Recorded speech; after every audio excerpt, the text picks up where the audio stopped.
All right, fellas, another Cowboy game in the books. And you know what that means? Time to get back in the courtroom. But first of all, Rudy, what are you wearing? That you're wearing that to the courtroom? I don't believe it. As if he's not wearing the same thing. But Oh, son of a gun. How did that happen? All right, well, enough of the shenanigans. Let me look at the pulpit. Mr. Honor, or the Honorable, Your Honor, may I continue with my case as I put all the game on rise. trial? I'm a plaintiff and judge here. All right, you may be seated. All right, Proceed. But, I'm standing for this one. All right, ladies and gentlemen of the jury. Nah, just kidding. All right. So week one is filled with overreactions, and although it's still early to make sweeping declarations, the Dallas defense is not futile, but it definitely needs another month to get right. Essentially, they have the personnel to turn it around by November. Defense, what say you? I object instantly. At week one, we didn't even face a pass like 10 yards down the field. You saw what Russell Wilson of all quarterbacks did to us. We were in zone the entire time, which is what Eberflus loves, and that was shredded entirely. Safety's useless. Kyer Elam's supposed to be, kind of a little bit of a hope out on his island as a corner. Nothing. Trash. We don't have the personnel to get it done.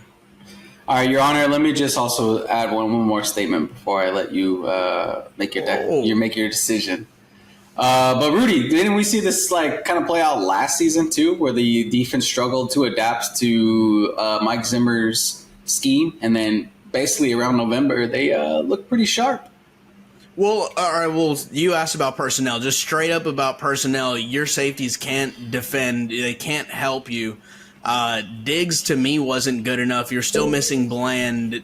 Elam not good enough. No, I don't think you have the personnel regardless of the scheme. Ian, wasn't your argument that eventually you will have the personnel, and that and are we talking about to being average, or are we talking about to being good? Average, I guess, is my bar. I'm just thinking about how we overreacted last season, and then by, like I said, November, they were good enough. There was no big changes on our personnel side last season. I think the same thing will happen this season. I think if we just reshuffle some players around, get some players that are on the bench into the starting, role. But you have the personnel, is my point, and that they just need time to gel and cook, and they'll get it right by November. It'll be average, or maybe even, dare I say, good by November. I would say I tend to lean towards the Cifuentes' side, considering that you got Bland, you got Bland hurt, you got Overshown hurt, you got Josh Butler hurt. All you got to do to fix the safety room. Oh, you got Shavon Revel, notorious shutdown corner. You got Shavon Revel hurt. Yeah. Shoot. Thank you. I rest my case. I mean, you named one player who two with Overshown and with over in the court, the honorable speaking. Okay, I'm sorry. Whoa, I got another objection though. I mean, you didn't name a single safety there. Is Bland going to be doing this all year? Just don't play Donovan Wilson in single high. What you mean? Sorry, Wilson. It's what you're. I mean, okay, Hooker's that much better? Not really. Wanye Thomas don't exist. You telling me that you're rooting for Wanye Thomas? Look, man, all I'm saying is they got people on the way, and they can at least figure out what works, what doesn't work. It's only week 2, and they won the game. So you got healthy bodies coming on the way, reinforcements, and they'll by then have an idea what works and what doesn't work. I'm sure. I think I'm going to go out on a limb right now. I don't think Matt Eberflus seriously thinks that having Donovan Wilson as the over-the-top safety is a great idea for 17 games. I am very confident in saying that will not be the case again. Yeah, I think the only issue is who you're turning to, but Hooker can't play it? What do you mean? Hooker's the free. All right, so I do want to move on because I got other stuff on the agenda, but to nip it in the bud, Rudy, I guess, so your statement is saying that this defense is pretty much hopeless for the season. Yeah, your secondary is not good enough. Okay. Yeah. All right. Okay, well, that kind of goes into the second point, and maybe we've already answered the question, but I wrote it down, so might as well read it. All right, so despite the glaring blown coverages and poor linebacker play from the starting personnel, the Dallas defense and Eberflus's current biggest problem after 2 weeks is that they must solve is the pass rush. Oof. I don't have a mate. I don't know. It's kind of. Can I do a mid objection? Because I think having a pass rush would absolutely help your secondary. I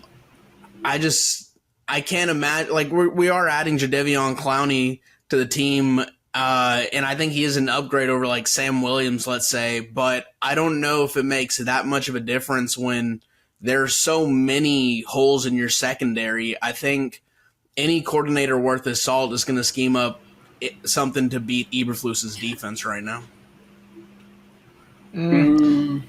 I would say the lack of pass rush is a big problem, more so than the secondary, quite honestly. Yeah, Rudy. So I'm saying if you're the coordinator and you have one thing to fix like next week, what are you focusing on? And my point is it's the pass rush, and it's not just the 4 players. It's maybe dialing up more blitz packages and whatnot moving forward. And would you agree with that statement?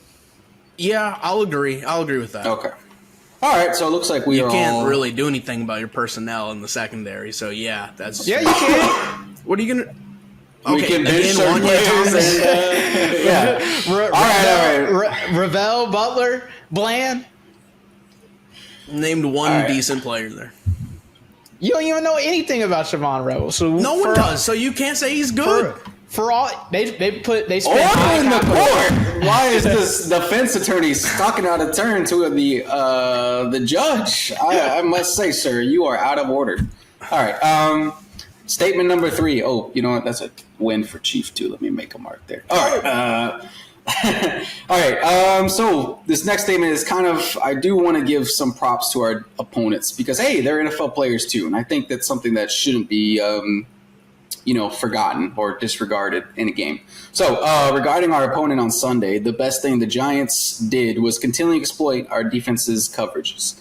And Russ and Daboll deserve credit because not every opponent has the capability to do so. Rudy, what say you? Yeah. I mean, it was the glaring hole. There's no objection I have on that. That was good on them. Okay, let me just highlight the last point. Do you think every opponent can do that, or do you think that was more of Russell Wilson, Daboll? Russell's been in the league for a good minute. I think he's pretty quick at diagnosing, what scheme or what coverage the defense is in and where the hole is going to be. And no, not every team has a quarterback who can do that. So, they stuck to his strength, honestly. I think we need to still wait and see on that. If Russ comes out next week, who they play? Kansas City? Yeah. Comes out looking stupid. I don't know, bro. I don't know. I'm going to find it hard to believe that, it wasn't just poor execution on the Cowboys' part, rather than, the Giants got some secret formula or anything like that. No, I don't think it is. I think, like I was saying, Russell's really good at diagnosing the zone and where the hole is. But, I mean, let's say the defense is playing man. He'll look like the same Russ that we've been seeing get passed around from team to team. And so, no, I'm not saying he's some magician. He's got his own flaws as well. Well, I don't know. I just think it's too much of a cop-out for the Cowboys defense to just say, well, Russ is a vet, and he kind of knows how to beat zone. So, well, there's other vets in the league that are better than Russ. Look, we didn't adjust. I'm not copping out. Like, that's on Eberflus for not adjusting, if we're being honest, and not knowing his opposition. Justin, let me reframe it this way. Does Hurts do any of what Russ did? No, because Hurts can't. Hurts stinks. Okay, well, that's kind of that is sort of my thinking there. I guess we're. But I see what you're saying. I don't want to bog down. Yeah, and I mean, I'll leave it at this. What I say is obviously, I mean, Hurts is his own special case of terrible. And Russ is also bad too, but like Russ can put 2 feet in front of the other when it comes to passing the football. My point is like, well, if horrendous Russell Wilson right now is doing all this, what's going to happen when, I mean, you play so many young quarterbacks on your schedule. It's kind of stupid.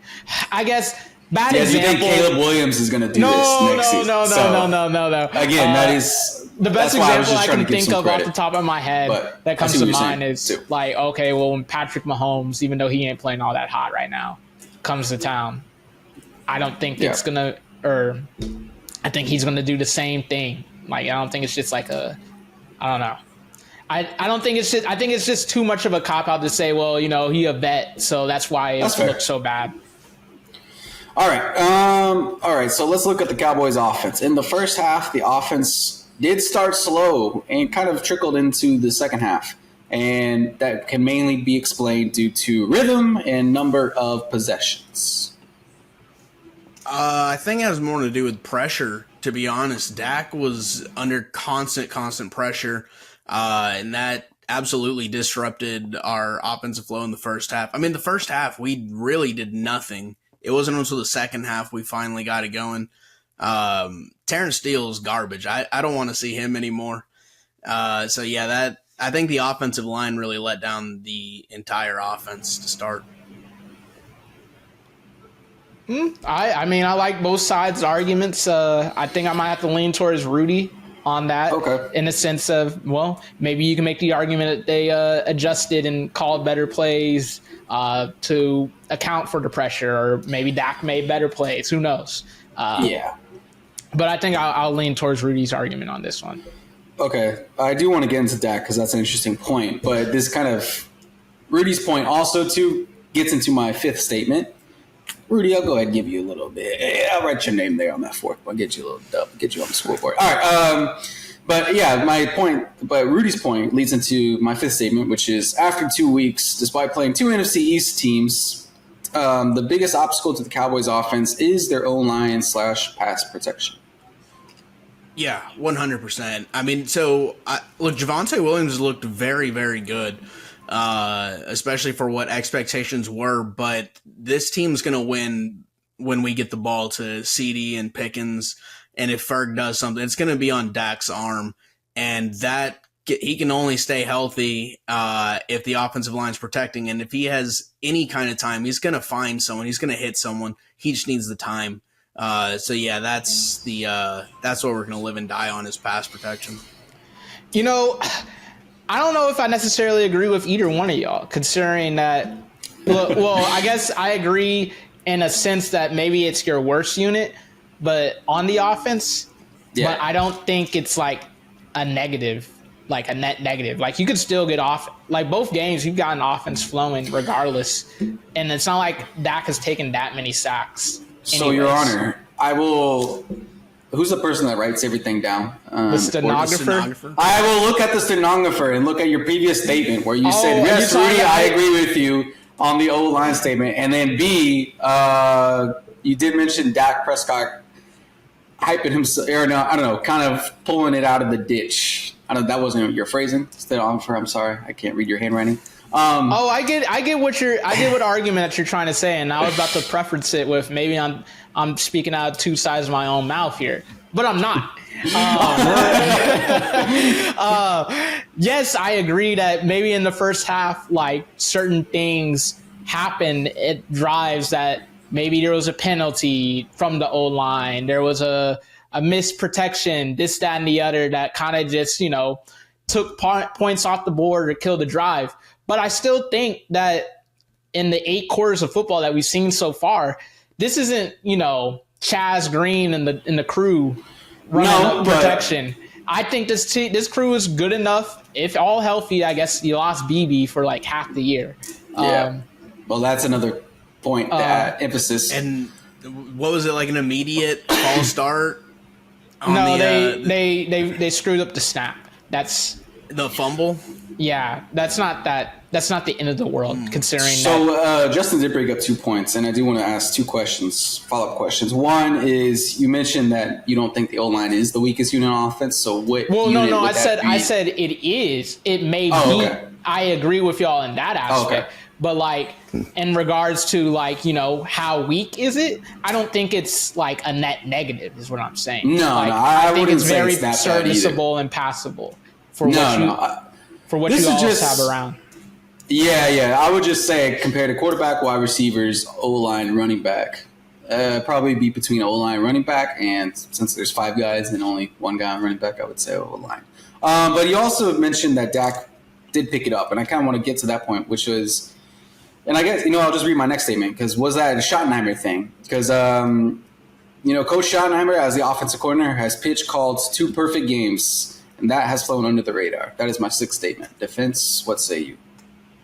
I need to go back and rewatch the I want to see how much like chipping our running backs were doing, or if our tight ends were tucking in to help block. Rudy, you don't think you could just look at the scoreboard and think about like, oh, that first half in Philly, man, we were unstoppable, and the second half against the Giants, the fourth quarter, we were unstoppable. I think that was our.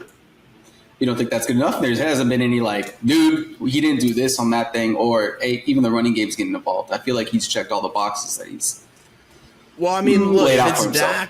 If it's Dak overcoming the play call, I want to give him the credit. It's not just look at the box score and say Schottenheimer's killing it, because I think that's too. That's not like thorough enough just to look at a box score and say that's how the game played out. And I should have rewatched it, so I'm kind of hoeing on the podcast right now. But from what I remember, I felt like no, because there was a sack in OT, and then Javonte had to fight through it. He's not out there blocking. He's just calling the plays. I think that was Dak that screwed up on the held sack. too long. Yeah.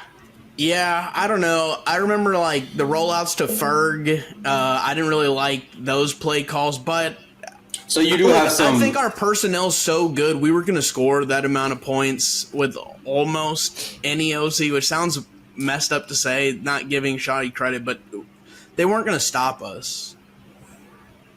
They weren't going to stop our receiving game. And again, Javonte's played really well. So I don't know how much is Shoddy and how much is personnel. Yeah, I'm going to have to lean towards Ian on this one.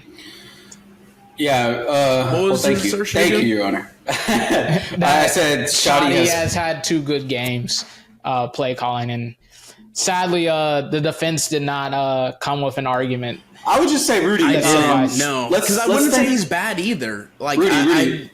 Let me rephrase it this way. Like, remember what it was like with McCarthy and Kellen Moore, like early in the season, and now how it is with Schottenheimer? Do you think like there's a difference? And I would say it's a lot more positive with Shoddy compared to what we've seen. And now it's only been 2 games, but I would say those 2 games. No, you're right.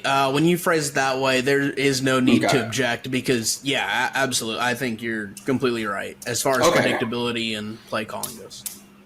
All right. So if anybody else has anything about the Giants game, speak now, or I will move on to the Chicago game and have my last statement to read. You may proceed. Thank you, Your Honor. All right. Let's see. As previously alluded to, the Dallas offense will need to carry this team this first half of the season. And if the offense performs similarly again in Chicago, then we can confirm the offense is legit. Yeah. I mean, no objections there. I completely agree on that one. Yeah, I think we can all agree, but I mean, I'm already willing to put my toe on the line and say that it is legit. You looking at a top 5 offense already, in my opinion. Just given the play of, I mean, shoot, let's throw 4 people in this. Obviously, we know the big 3, but throw in Javonte Williams in that mix. I think he's not my favorite cup of tea, but I think he's getting the job more than enough. I think he's going to be, I think at the end of the day, at the end of the season, we're going to be like, oh yeah, Javonte Williams was way better than Rico Dowdle, obviously. And he's to shoot a shot. He's way, and then we're going to be like, damn, he was better than Pollard, quite honestly. I mean, yeah, I love how he's running, man. So I don't have anything to fight you on.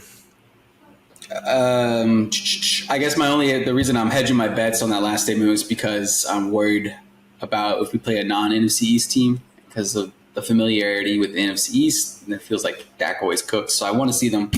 Well, I mean, like I told you, Ian. Who can take a guess? Rudy, do you want to take a guess what former Cowboys cornerback will be starting for Chicago? It's Nashawn Wright, isn't it? Yeah. Look, respect to him. Got no ill will towards that man. But let's be real. You think Nashawn Wright's going to be able to stop CeeDee Lamb or George Pickens? No. I'm not worried about. I have a quick question though. Go ahead. I know. You're saying if we play well, that will prove we're a top 5 offense or whatever. Wasn't that the expectation already with the receiving core, with Dak healthy? I know the offensive line wasn't great last year, but it finished very strongly. And I mean, I had mentioned in the offseason episode that I like Javonte Williams. Isn't this kind of the expectation? Yeah, I mean, yeah, you're right. But isn't it nice to see it actually play out like that? And they look borderline unstoppable. I think that is something that's a little bit more than the just like, oh, they're a Tony Romo offense where, they can score a lot, but, when it comes to, I don't know, crunch games, weird situations, they struggle. I got you. Yeah, it's not so much. Okay, real quickly, too, Justin, you brought up Nashawn Wright. Yeah, I'm not really worried about anybody's secondary when it comes to Dak. I'm more worried about, the pass rush and going back to my O-line. You just played. Do you think the Giants have dude, they're gonna. I mean, I ain't gonna not the top pass rushing team, but they're gonna be up there. I mean, they have way too many good players on the front to not be good in that department. Yeah. I can't speak for the secondary, but I mean everything else. Yeah, they have the personnel where it's like, oh, that's no slouch. I mean, shoot, if someone could keep its fluid in their mouth, you would just make the same argument week 1. So oh, wild. All right, my file is now closed, so I have nothing more, Your Honor, except for this W that the defense can hold. The defense has to throw out an assertion. Their closing statement. Go ahead, Rudy. Yeah. Give your closing statements. All right. With the Chicago game coming up, I will assert that you will see the Chicago receiving core put up similar numbers to Wandale and Malik as opposed to what A.J. Brown and Devontae Smith did. You know what? I'll throw out my argument on that one point if it means that I get the shit on Caleb Williams, because that will definitely not happen. I don't think Williams the judge is being very honorable. The judge is not being very honorable in his own court. I kind of respect the honesty, though. Yeah, that dude, not good. Not good at all. So you're disagreeing with me? I think I would, too. Yeah, I'm definitely disagreeing with Rudy. How is Caleb Williams going to... I just don't see. I haven't seen it from what he's doing. I haven't seen it from the defensive backs. That's my issue. Look, you can throw the ball all over the yard. You still gotta get in the end zone. DB, you just gotta make one play, and you change the course of the game. I didn't see him do it last week. But Rudy, I would say Caleb. They toss it to him. But Rudy, I would say Caleb Williams is a lot closer to Jalen Hurts than he is to Russ Wilson, so I just don't see how anybody's going to put up. I think that's fair. I will say, I think that's fair. When we talked about the Eagles game, and I did rewatch that offense was boring as hell. Like, they did not have the receivers running anything but stops. I do think that Ben Johnson's going to try to scheme shit up to where you're going to have DJ coming out of the backfields. I feel like they're just more DJ Moore. Oh, I thought you meant Swift or something like that. That guy's already quitting on the team. Yeah, man, I think you trying to write your priors from week 0. Talking about I'm just saying they got a lot of weapons, and I don't think they'll run a lazy offense like Philly did. You watched Chicago Bears play football lately? They know how to choke in games. I do know that. What does that say that they let Stinky McCarthy light up the league? It's what we said a minute ago. The defense sucks. We're going to be fine. But I'm talking about the other side of the ball, Justin. I mean, offense had to play in that. Did they score in the second half? No, but that Vikings defense, that had nothing to do with Yeah. McCarthy. That's a bona fide defense that Vikings have.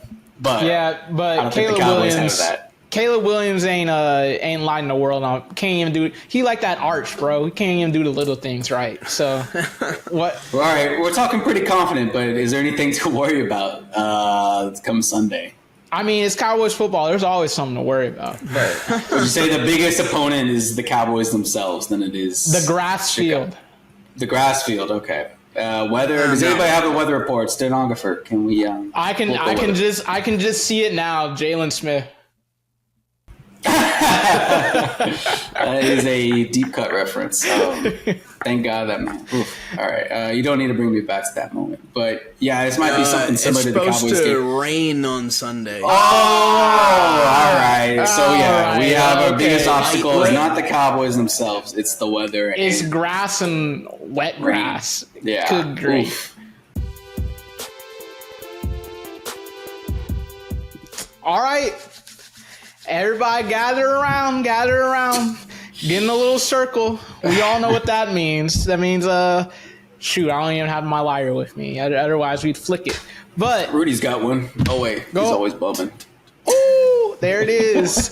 The sound effect in and of itself, that means it's the puff puff bass. You know, any statement, you can take a puff about this NFL team or NFL player, or you could pass it and say that's boo boo or Reggie mid, whatever vernacular you want to use. First one, I think it was the last game of week 2. Are the Los Angeles Chargers the real deal, and are you buying the Herbert? Maybe since this is the NFL and we're always QB oriented, but the Herbert MVP campaign. Oh, dang, an MVP is pretty high, but Well, and After it this doesn't just puff, have to be about forget I might be a little MVP. higher. Forget MVP. It can just mean that, hey, we believe in the Chargers and that KC is dead. The Chargers look good the first 2 weeks, and they look like a really formidable team right now. So Justin, am I puffing the Herbert MVP campaign starts The- now? Is that what you're saying? You don't have to hit the Herbert MVP. We're just talking about the Chargers as a whole. Oh, okay. Because I was going to say I would take a hit of that because, a white quarterback and a young quarterback at that. And if he's winning all games with mainly due to Harbaugh and the run game and the defense, boy, the media is going to say, look at that quarterback play. He's top tier. So I would have taken a hit of that Herbert MVP shout or swag. But I'll also definitely hit that Chargers shout too because I think Harbaugh's got that LA team clicking. So let me.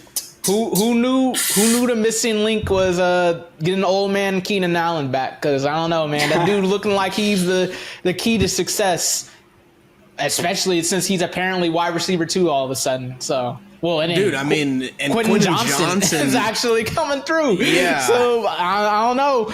Chargers look pretty nice if you ask me. I'm definitely going to puff on that.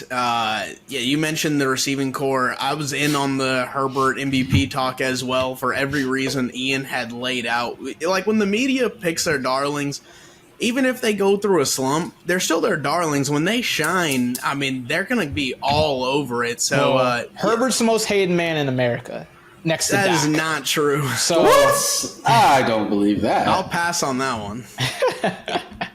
But yeah, I'll pass that too. Give me the Chargers pack, por favor. Another team that's going to be put on a pack watch per se, but not in the good way. The Houston Texans. Throw dirt on their grave now. Yes or no? Yeah, we can throw some dirt on that grave. Yeah, I'll pass on that one just because the South is so loco. 2-0 Daniel Jones ain't moving the needle. Boy, wasn't Pittsburgh like 5-0 until they played the Cowboys, and then did they miss the playoffs? So I'm not really too bothered. They're The actually 2-0 9-0. record is not moving me. So I'll pass on that. I still think C.J. Stroud and their head coach is a dude, so I'll believe in them to bounce back. Yeah, no, big veto from your boy. Just totally inconsistent when they are solid, and that's again not often enough. CJ Stroud sees ghosts in the backfield, so yeah, big beats. And our boy D'Amico said Joe Mixon's dead. So, Oh, yeah, he's done. Wait, what?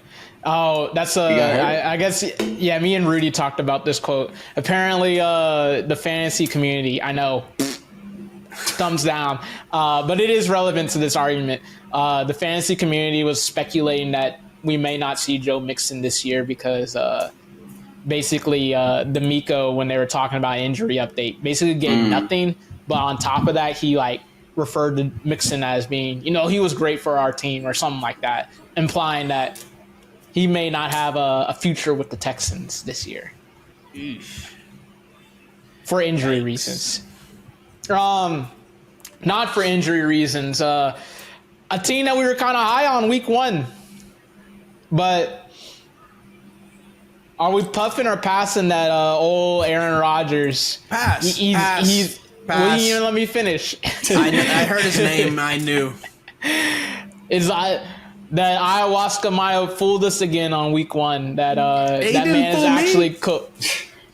He did not fool me. I saw through that illusion. I don't know how you fell for that one, Justin. Look, That was he's a an man aberration. that he easily catches my attention. I don't know why. He's entertaining. So this is interesting, but I don't remember the statement, but I'll puff that A-Rod's not dead because give that man some spite. So you're passing then. Rudy's. Oh yeah, I guess so. Yeah. I guess so. Because give that man some spite in a matchup, and then we'll see the young Aaron Rodgers flourish. And he's an old man no more. That when he man has ain't playing no spite to AFC motivate him. North. Oh my goodness. This is his first year in the AFC North. What spite he got? Well, last week we saw him conjure up some spite for the Jets organization and their whole team, even though it's a totally different team than the one he was on last year. So don't underestimate that man's quarterback play or ability to find spite on the field. So no, I don't think he's got voices He'll in find his a head. way. There you go. Yeah, no, big veto on him. No comeback story here. All right, I will take the control of the circle now, and so I kind of wanted to ask this. So phrase this way. So this is kind of like a well, I'm gonna name 3 franchises and 3 players on those franchises, and I want you to like say which player will be missing this statement. And so the statement is, this young skill player is going to go unless he gets a trade. His career is over with his current franchise. And the 3 players are Travis Hunter with the Jags, Genty with the Raiders, or Ted McMillan with the Panthers. I'm passing on all 3. What you mean? Rephrase the prompt one more time. That his career's over Yeah, with the current franchise. without a trade. Yeah. Definitely Tet because Bryce Young. Ugh. Well, he put up 100 yards. What? Oh, he's productive. Oh my God! One time, like once defenses clue in on him, that's gone. He What put other up weapon like- do they have in He put up Carolina? like 70 in the first week. Man, he's been cooking. Did you just pass on all of them? That includes Tet. Why are you fighting yourself now? No, I'm saying I'm passing on Ian's statement that their career is over if they don't move teams. All 3 have been fine. I don't think it has anything to do with the teams. They'll be all right. Travis I Hunter. pass Oof. on Genty and Hunter. Yeah, I pass on Hunter and Genty, but Tet, he needs a change of scenery. He's been the most productive one of the 3, but okay. It's been 2 games. But all right, I still But need to I wait think and also, see. I also think, like, you and I have been sharing some of the BTJ shying away from stuff. This man has 12 targets a game. after that stuff, they're going to definitely turn to Travis more. Genty is the biggest star in Vegas. Like, yeah, I get what you're saying. Ted's but he's got that negative PR game, off that pass pro. That man's careers. Woo, that was pretty nasty work, I will say. there have been a few players to survive that. It's all. Yeah, I'm going to have to pass on all 3, Ian, but it's all good. I got to admit, as I said the statement, it's pretty ambitious to declare someone's career in jeopardy after 2 weeks. So I will admit that that was some swag. Honestly, that was some Reggie I was trying to serve you. So. Anyone in Carolina, their career is up for the taking. You didn't let me throw dirt on Bryce Young's grave last year. So why you copping pleas now for Carolina? He had like 2 good weeks. You caught me on a bad one. But go I can go Ian. ahead and or is it Ian? You got another one? Nah, go ahead, take it. Yeah. So we had briefly touched on the AFC South. Mine will be in that direction. I think, Ian, we may have heard your answer. But the AFC South is the Indianapolis Colts to lose. They are absolutely in prime position. Not only is it kind of a weaker division, but a resurgence of Danny Dimes. It seems once you leave the Big Apple, you're not trash anymore, at least not as trash as before. We saw it with Sam Darnold. And Jonathan Taylor's never a guarantee, but it's looking mighty fine at the moment. Indianapolis Colts, division winners. I'll puff on that. I mean, dude, Texans got their own. Call it injuries, call it O-line, call it whatever. Who knows? I think they're broken. The Jags, and then the Titans, man, come on, bro. The Titans, baby. No.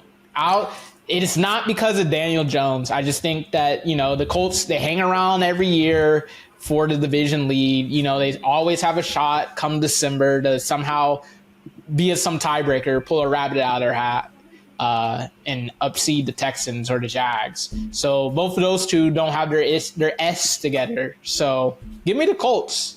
I'll puff all the way. You guys already know my statement.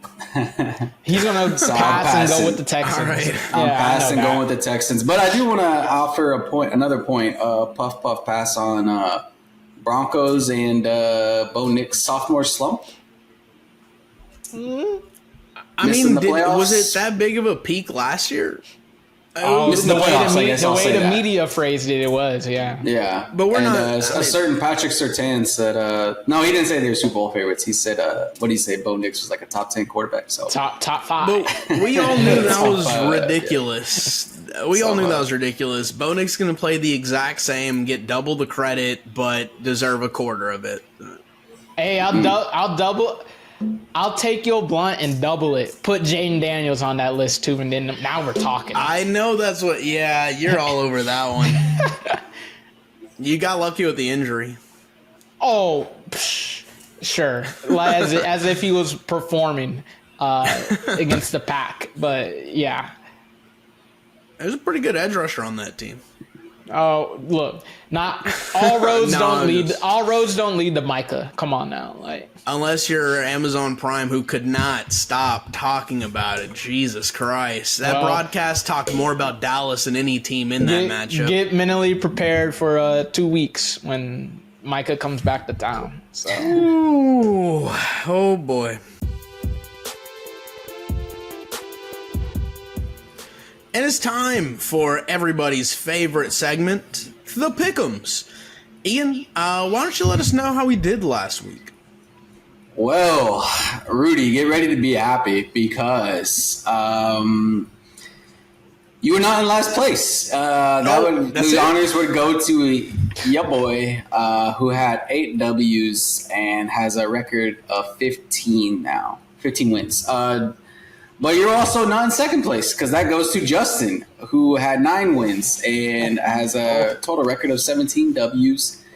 So, Rudy, how did you win this week then? Who said I won? Oh, dang. Never mind. You mistaken my tones of elation for the perennial loser, which is Rudy. I was excited for him, Justin. So that's why I was getting excited earlier. Because, Rudy, you won the week with not only 10 wins, but you also got your field goal through the uprights. So you got +3 on top of that. Wow. And you, my friend, have taken the lead and now are sitting on top with 20 points. Oh, back to you, sir. baby. What a beaut. What a beaut. I mean, that's all I do. Going forward, we're going to go ahead and start with Thursday Night Football. We have the Dolphins traveling to Buffalo, taking on the Bills, where the Dolphins will be spotted at 12 points.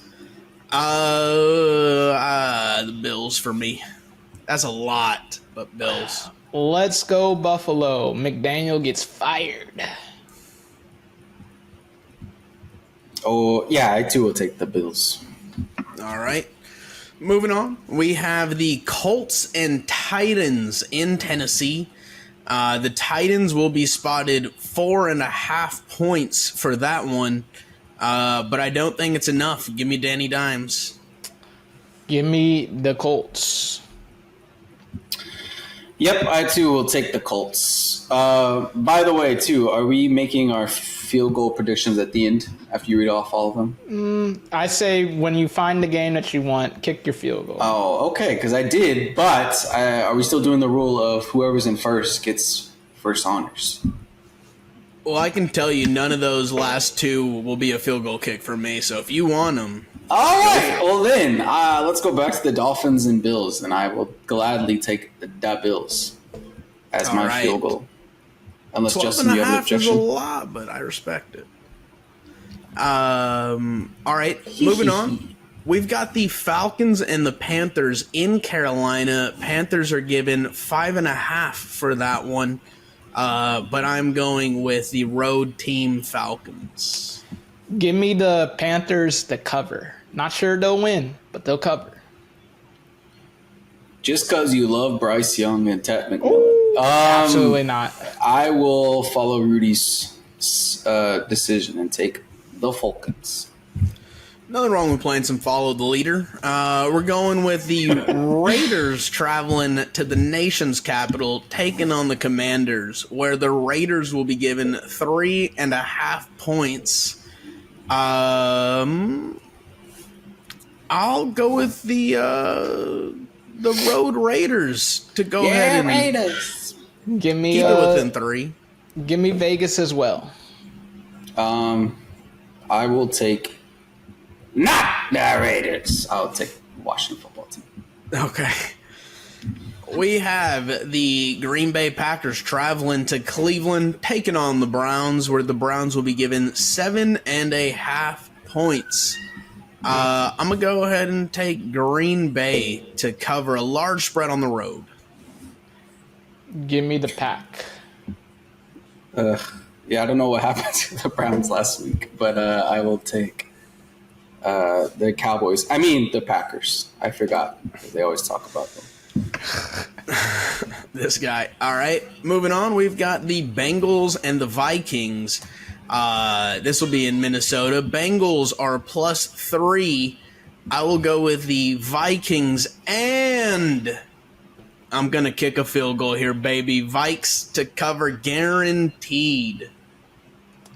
Give me the Bengals. They're going to play inspired football, and the J.J. McCarthy takes are going to get even worse.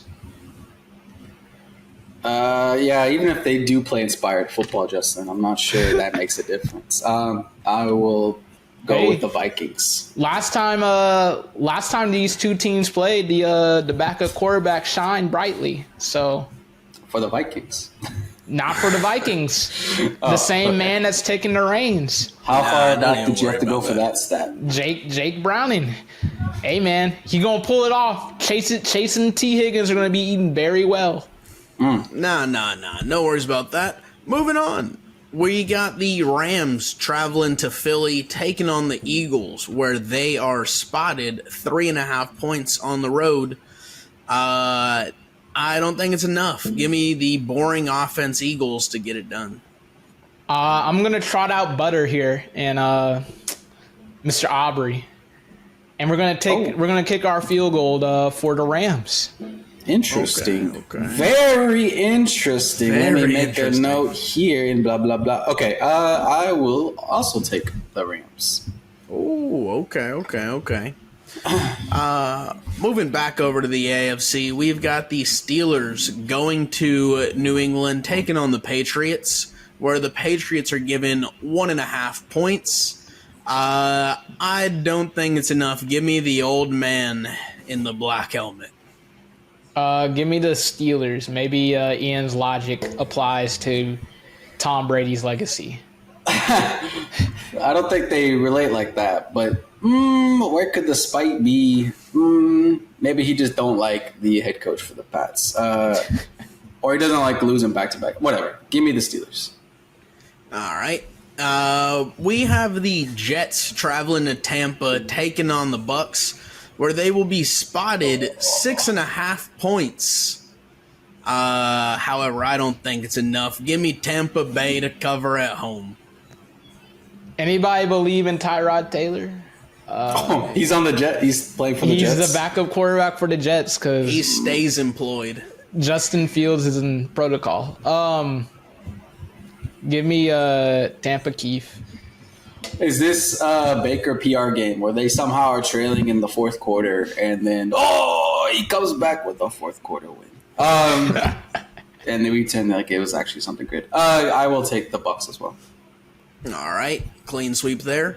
Moving on, we have the Texans traveling to Jacksonville, taking on the Jags, where the Texans will be spotted 2 points. It's a real mid-off there, but give me the Jaguars to take care of business. Yeah, give me Jacksonville as well. Ooh, I'm making up some ground. Give me the Texans. Nah. Moving on, still in the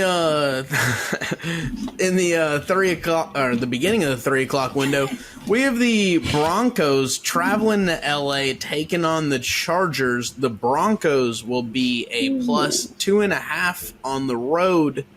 Go ahead and give me the Chargers on that one. I too will believe in Herbert and the crew. Yeah, give me the Fighting Khakis. I'll take the Chargers.